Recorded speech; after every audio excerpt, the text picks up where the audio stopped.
अपराध का कितनी बार सजा दोगे?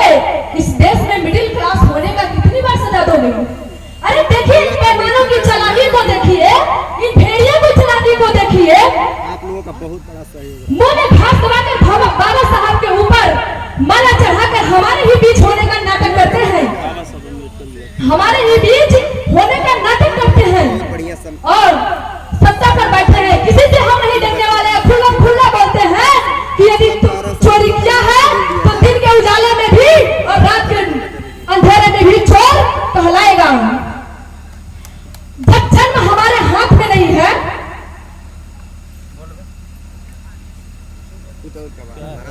जब जन्म हमारे हाथ में नहीं है, जन्म के आधार पर हमारे साथ भेदभाव क्यों करते हो भाई? जब जन्म हमारे हाथ में नहीं है तो हमारे जन्म के आधार पर भेदभाव क्यों करते हो? ये समझने वाली बात है और सिंपल बात है। और जब हम अंग्रेजों के खिलाफ लड़ रहे थे तो हमें जो आए तो उन्होंने अपने रेस्टोरेंट के बाहर लिखा कि यहाँ कुत्तों और भारतीयों का प्रवेश वर्जित है। क्या लिखा? कुत्तों और भारतीयों का प्रवेश वर्जित है। ये नहीं लिखा कि ब्राह्मण का प्रवेश वर्जित है, दलितों का प्रवेश वर्जित है, ओबीसी का प्रवेश वर्जित है। क्या लिखा? कि भारतीयों का प्रवेश वर्जित है। तब हमको समझ में आई कि हम सब इनके लिए काले ही हैं। भले ही हमारे माँ बाप हमको देख करके कहते हैं कि कितना प्यारा गोरा बच्चा है,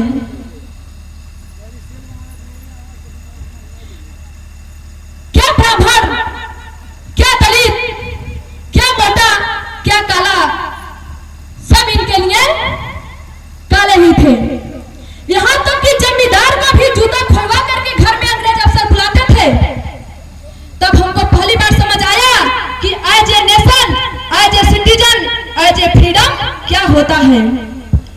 इस बात को हम समझे, इसलिए हमारे देश का जो संविधान है वो आजादी के आंदोलन के गर्भ से निकला है। दिन रात जो नफरत फैलाते हैं, इंसान को उनके जन्म के आधार पर जो बराबरी नहीं दी जा रही है, उस बराबरी का जो विरोध करते हैं, वो भी आपको 14 अप्रैल को डॉक्टर भीमराव अंबेडकर जी के फोटो पर माला चढ़ाते हुए मिल जाएंगे।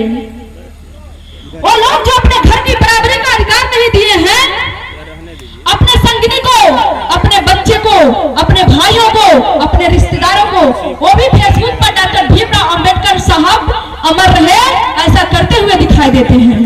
यहाँ तक कि आज का समाज बांटने के लिए बाबा साहब का लिटरेचर को भी दुरुपयोग करते हैं। इस परिस्थिति में आज हम खड़े हैं। सच बोलने वालों को जेलों में बंद कर दिया जाता है और झूठ बोलने वालों को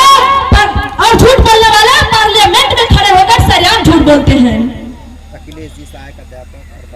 जो संविधान ने हमको राजनीतिक आजादी दी, वो संविधान और हमारा सपना यह था, डॉक्टर साहब भीमराव अंबेडकर जैसे लोगों का सपना यह था कि राजनीतिक आजादी को हमको सामाजिक और आर्थिक आजादी के मंदिर तक ले जाना है।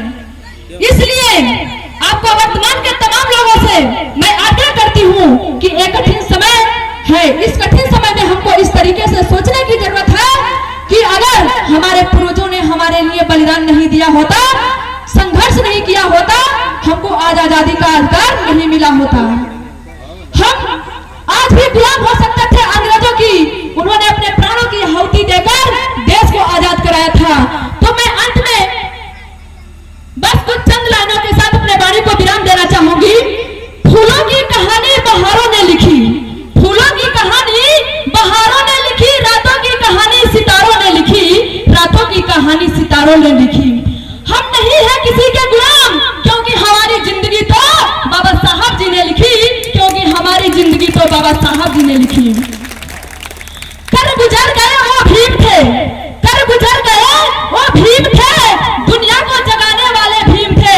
हमने तो सिर्फ इतिहास पढ़ा है यारो, हमने तो सिर्फ इतिहास पढ़ा है यारो। इतिहास बनाने वाले तो मेरे भीम थे, इतिहास बनाने वाले तो मेरे भीम थे। सच्चाई को कभी नहीं छोड़ना यारो, सच्चाई को कभी नहीं छोड़ना यारो। अपने वादों से मुख कभी ना मोड़ना। जो भूल गए भीम के एहसान को, ऐसे हमेशा ऐसे मक्कारों से रिश्ता भूल कर भी पर भी ना करना। और नागरिक रुतबा मेरे सर को तेरे संविधान से मिला है, रुतबा मेरे सर को तेरे संविधान से मिला है, और सम्मान भी मुझे तेरे संविधान से मिला है। औरों को जो मिला वो मुकद्दर से मिला है, औरों को जो मिला वो मुकद्दर से मिला है, हमें तो मुकद्दर भी तेरे संविधान से मिला है, हमें तो मुकद्दर भी तेरे संविधान से मिला है।